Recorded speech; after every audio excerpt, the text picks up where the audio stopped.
Hello everyone, welcome to the another lecture of the periodic table class 9. So in the class we have discussed about the general trends of the modern periodic table, right? So now in today's class we will discuss about the study of specific group, that is group 1, group 17, group 18, like this we will study, right? So we will start with group 1.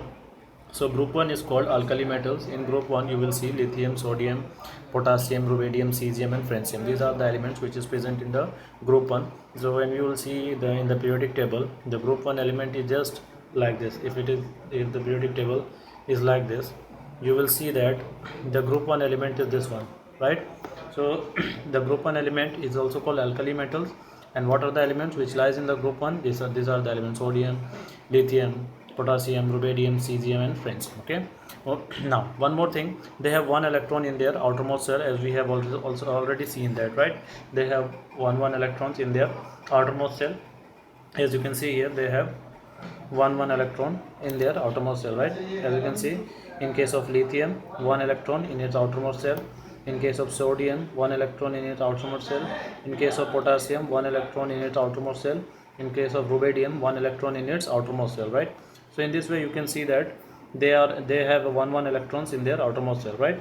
Now when you talk about the occurrence, so all of them are very reactive. As we know, we have taken the example of sodium, right? If you will leave the sodium in an open air, it will start to burn, right? So they are very reactive, and they do not occur in a free state. Since they are very reactive, that's why they do not occur in the free state, right? Now next, when we talk about the nature, so they are soft, right, and have a low melting and boiling point. You can cut the sodium easily with the knife, right? So now next when we talk about the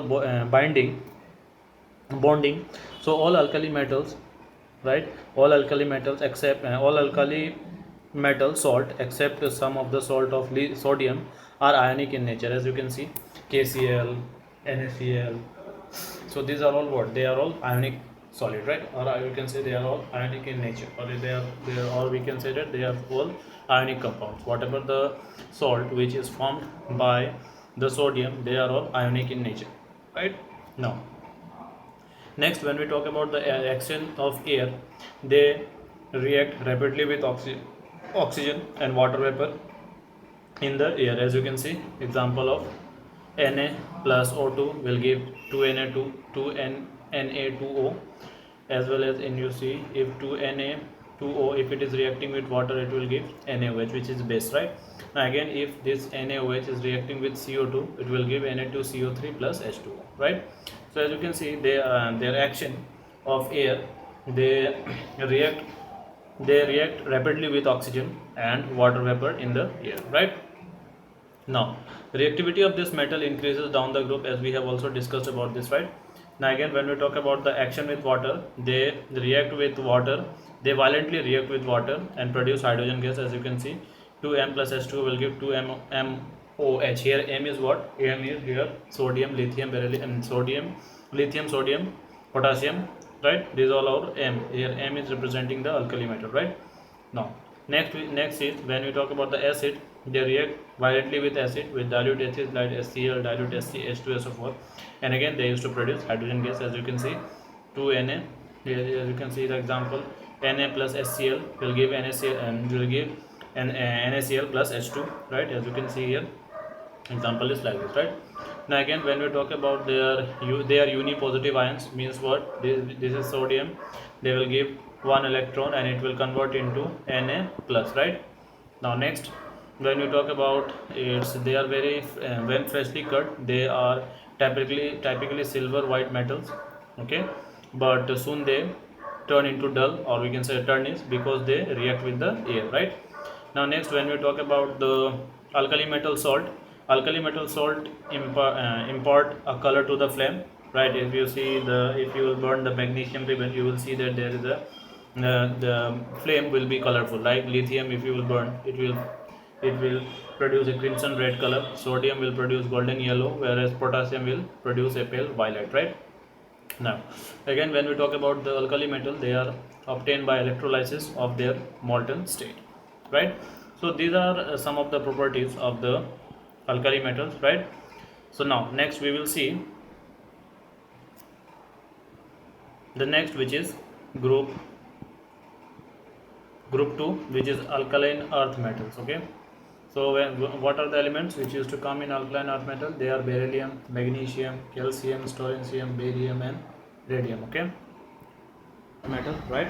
Whatever the element which is barium, you can say beryllium, magnesium, calcium, strontium, barium, radium are all what? Alkali metals, because their oxides occur in the earth crust, and their hydroxide are weak alkalis. Why they are called alkaline earth metal? Because you can see, because why they are called alkaline earth metal? Because their oxides occur in the earth crust, and their hydroxides are weak alkalis, right? Now next, when we talk about all the element of this group have a 2 electrons in their outermost orbit, and so a valency 2, so they are placed in group 2 of the periodic table, as you can see here.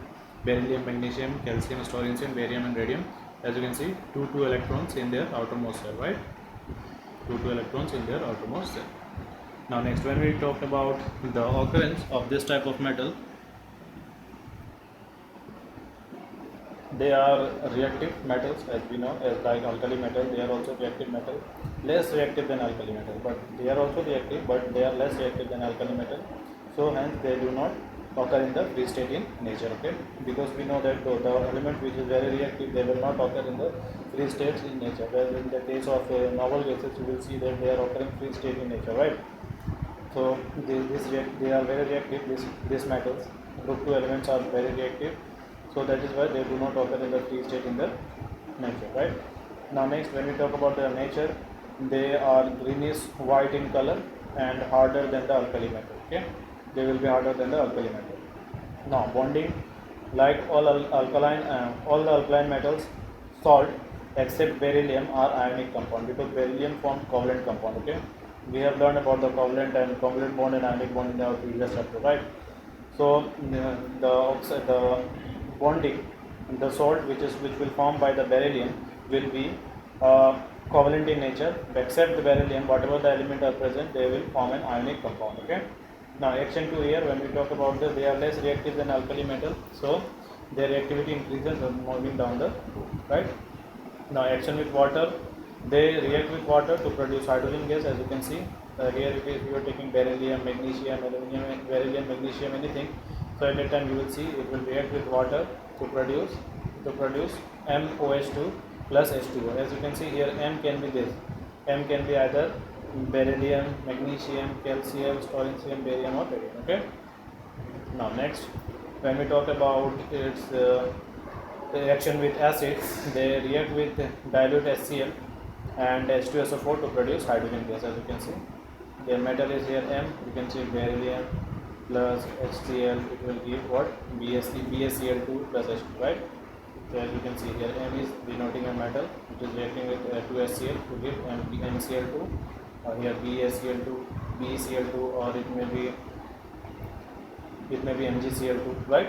Now next, when we talk about a dipositive, they form dipositive, right? As you can see, magnesium minus 2 electron, it will give what? Mg2 plus, right? So they are called dipositive in nature. Okay, they form dipositive ions. Now next, when we talk about the melting point and the boiling point are comparatively low, but these are higher than the alkali metal. Okay, melting point and boiling point are low, but they are higher than the alkali metal. Okay. Now next, except beryllium, as you can see, except beryllium and magnesium, all the other alkali metals impart a color to the flame, like calcium is brick red, strontium is crimson, barium is apple green, and radium is crimson. Okay. Now next, how they are obtained? They are obtained by the electrolysis of the molten salt. Okay. Now next we will talk about the group 17. So group 17 are called halogen group. Okay, group 17 are also called halogen. In group 17 you will find fluorine, chlorine, bromine, iodine, and astatine. Okay, so here you can see group 17 element is also known as halogen. As you can see, halogen in Greek word halo means sea, and the saltogens means producing. Okay, meaning sea salt form, means what? The salt, or we can say the this type of elements are sea salt. Okay, They are found in the salt in the form of, they are found in the sea in the form of salt. Okay. Now they have, as you can see, they have 7 electrons in their outermost shell. As you can see, 1 2 3 4 5 6 7, 7 electrons are there, right? So they have 7 electrons in their outermost shell. For example, you can see the fluorine, bromine, iodine and acetylene. As you can see, both are having 7 electrons in their outermost shell, right?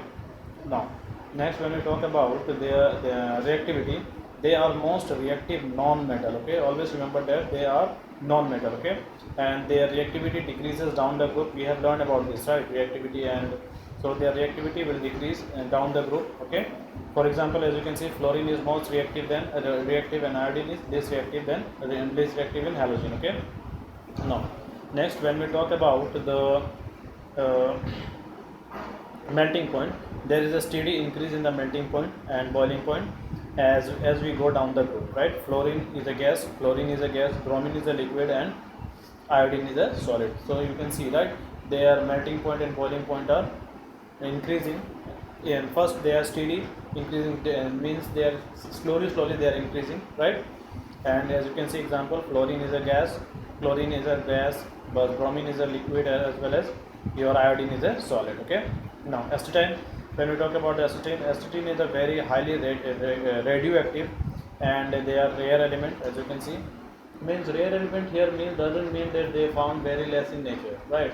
Rare element means here that their extraction is very costly. That is why they are called rare element. It is not like that there, if it is written here rare element means they found in a nature in a very less amount. It is not like this.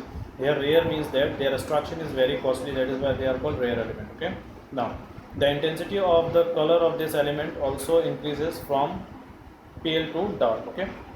Now again when we talk about the fluorine is a pale yellow gas. Okay. Chlorine is a greenish yellow gas, bromine is a reddish brown liquid, whereas iodine is a violet solid. Okay.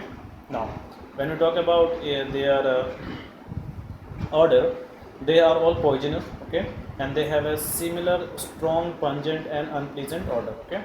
Now next, they form what? They form diatomic molecules like F2, Cl2, I2, Br2. They will be in the form of diatomics, right? Like Br2, F2, I2, Cl2, right? They will be in the form of diatomic, right? Now next, they will have a valency bond, because in the outermost shell they have 7 electrons, right? So how much electron it needed? It needed only 1 electron to complete this octet, right? So as you can see, if they have 7 electrons in their outermost shell, we have given I have given you one formula, right? With 8 minus number of electron in their outermost shell, which is 7, so it will be 1. So 1 is their valency, right? So as you can see, they have a valency of 1 and form a compound with a similar formula. For example, hydrogen chloride, hydrogen bromide, and hydrogen iodide, right? As you can see here. Now next, when we talk about the product, where they produce a series of compound with other element like chlorine, bromine, iodides. Together they are known as halides. Okay, whatever the elements whatever the compound which will be formed by this chlorine, bromine and iodine, they are called halides. You will learn about this in higher classes. Now next is halogen themselves can react directly with the metal to form a metal halides. Okay. Now, so this was all about your group 17 element, which is halogen, right? Now next we will talk about one more product properties here. They all form a negative ion carrying a single charge, which is fluorine ion, chlorine ion, okay, bromine ion and iodide. Okay, as you can see, why they are like this, F minus. Why we are writing F minus? Because they used to take 1 electron and used to convert into F minus. Okay, or if you can write 1 minus also. Again, for the case of chlorine also, chlorine will take 1 electron and it will convert into Cl minus, right? So they form a negative ions carrying single charge, okay, which is F minus, Cl minus, Br minus or I minus, right? So this was all about the group 17 elements. Now we will talk about group 18 element, which is noble gases. So as we have already discussed about the noble gases, that they are reactive. Why? Because they have 8 electrons in their outermost shell, right? So now we will talk about details. So when Mendeleev first constructed his table, which is called Mendeleev periodic table, we have seen that, right? So there was no indications that there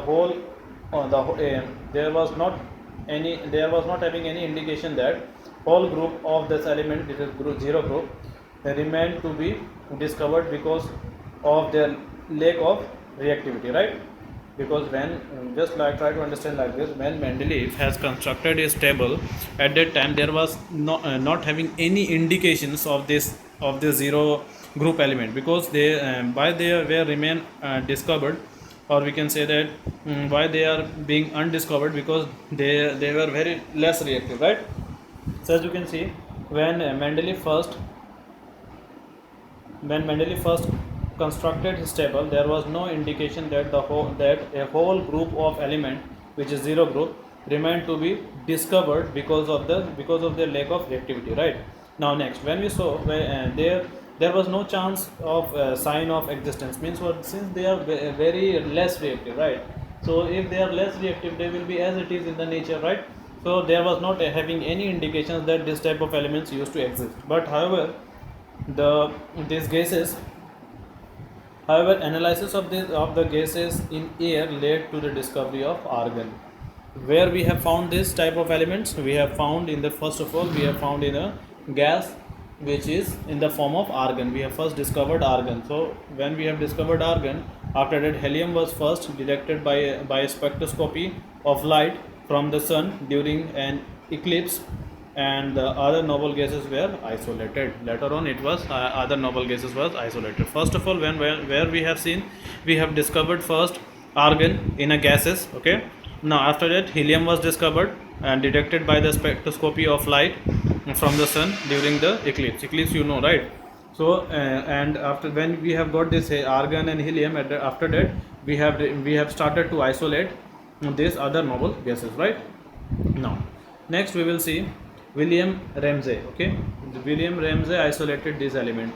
All these element, helium, neon, argon, krypton, xenon, and radon, it was isolated by William Ramsay. Okay, and he was awarded Nobel Prize for this major contribution. Okay, he was also given a Nobel Prize for his contribution. So what are the gases? These are helium, neon, argon, krypton, xenon, and radon.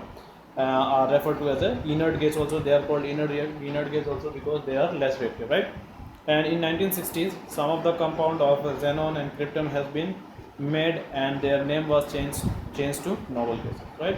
Now in 1960s, some of the elements like krypton and xenon and krypton was also discovered, right? Compounds of xenon and radon, krypton was discovered, so their name was also listed in the noble gases. So nowadays, how many noble gases are there? There are 6, as you can see: helium, neon, argon, krypton, xenon, and radon, right? So why they are called noble gases? Because except helium, all these elements have 8 electrons in their outermost cell, right? Now, next, helium has 2 electrons in its cell, and all the other elements of this group has an 8 electron in their outermost cell, right? As you can see, we have also talked about this in the previous chapter also, right? So helium has 2 electrons in its cell, and all the other elements have 8 electrons in their outermost cell. That is, the electronic arrangement is very stable, so they are unreactive. Now next, all are colorless, tasteless, odorless gases. Okay, and they are neither inflammable nor support of combustion, not a supporter of combustion. Okay, now next, when we talk about their stability, they are monoatomic, as you can see, because their electronic configuration is stable. So that is why they do not need, there is no need to react with any other elements, right? So that is why they are called monoatomic, because they will be found in a free state in nature. Okay, now next, when we talk about these noble gases, the noble gases are liquefied with a great difficulty, because it is very difficult to liquefy this noble gases. Okay, now next, these gases are slightly soluble in water, and on moving from helium to radon, solubility increases. Okay, now next, these gases emit color light when an electric discharges pass through them. They will produce a colored lights, but if we are passing an electric discharge through them, they will produce a colored light. Okay, now next, when we talk about the boiling point and melting point, their melting point and boiling point are extremely low. Okay, and helium has the lowest melting point of any element, and cannot be solidified. Okay, cannot be solidified, right? Now next, when we talk about solidified by cooling, alone. Okay, now next, what we can say, what is the use of the noble gases depend upon their unreactive nature, because you see helium is used in airship and balloon, okay, because it is both light and unreactive. After that, this argon filled in the light bulb, because it will not react with the filament even at a high temperature. Now, argon bulb you have seen previously, we were using that yellow bulb, right? So in that yellow bulb we are using argon, right? Now next, what we can see, the best use of these noble gases is the use of neon light, which we are using nowadays, right? Now next is they why we are using this, because they are brightly colored, in a, you have seen in your in near your in a market and world, we are using, we have seen that advertising light, right? So they are all what, neon light, because they are very bright in color, right? Now, how they are producing color bright, because when an electric charge is passed through in a tube containing this little of the noble gases, different gases impart different color, okay? So that is why they used to we used to see a bright color. Now, when we talk about this group 18 element, this group 18 element are somewhere between the two most reactive group of the element, which is group 1 and group 7a, okay, which is 17, okay. Now next, their closeness to the group with a stable electronic arrangement that make alkali metal and halogen so reactive, okay. They are, because of their closeness to this group, what their stable electronic arrangement make these alkali metals and halogen so reactive, okay. Because you see, in halogen, in alkali metals, you will see that they are having one electrons in their outermost shell, right? But in group 17, you will see 7 electrons in their outermost shell. If it will take 1 electron, then it will, his octet will complete. If it will give 1 electron, his octet will complete. That is why these two elements are very close to these noble gases, okay, and that is why they are very reactive. Now we can say that they can be easily achieved a noble gas electronic structure, as I have already told you now, right? Now next, what we can say, that this group 17 element gain and share 1 electron, while group 1a loses 1 electron to achieve the noble gas element. So what I have told you right now, right? So I hope you have understood about this, right? So this was all about your this chapter, periodic table. So in the last, what we will see, we will see the use of this periodic table. Why there was a use? What is why there was a need to make this periodic table, or what we have benefited from this periodic table. We will see this, right? So first of all, we can predict the existence of new element from this periodic table. From the modern periodic table, we can easily predict the existence of new element, okay. Now next, it is useful in past and it is useful in the past in correcting the properties of the element from this modern periodic table. In the past, whatever the properties, the wrong properties which were given for an element, we have corrected this, right? Now next, what we can say, the study of element and their compound has become systematic and easier to remember, okay. Now when we talk about the position of the element in the periodic table, it reveals atomic number, electronic configuration, number of valence electron, and properties. So many things they used to represent, right?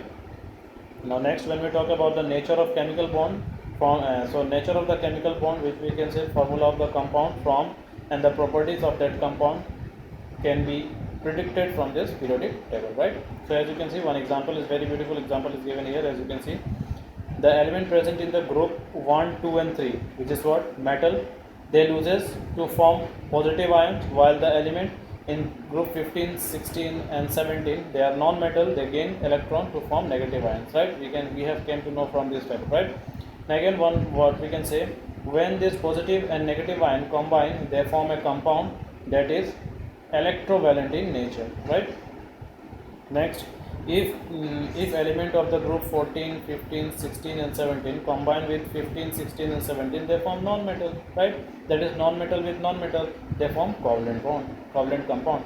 So we know about the electrovalent nature and covalent nature, right? Electrovalent means ionic bond, they will form ionic bond, and here they will form covalent bond. If it is combining this, if they are this is 14, 15, 15, 16, 17. If it is combining with 1, 2 and 3, the element of 1, 2 and 3, they will form covalent nature. The compound which will be formed, it will be electrovalent in nature. If this they are combining itself, it's suppose 14, 15, 16 and 17, it is combining with 15, 16 and 17, means non-metal is combining with non-metal, right? So at that time they will form covalent compound. So we know about this, right? Covalent compound and ionic compound, right? Now next, when we talk about the position of the element in the periodic table, it reveals the valency of the element, right? We can easily find out the valency, right, from there. Next, whether the element is a metal or non-metal, we can easily predict, right? Because metal occupy the extremely left position at the bottom of the periodic table, while the non-metal are at the extremely right of the periodic table, right? So this was all about the chapter which is periodic table. So now in the next class we will start the next chapter. I hope this chapter you have understood, right? So in case of any doubt, you can let me know in the comment section. Okay. So till that, thank you.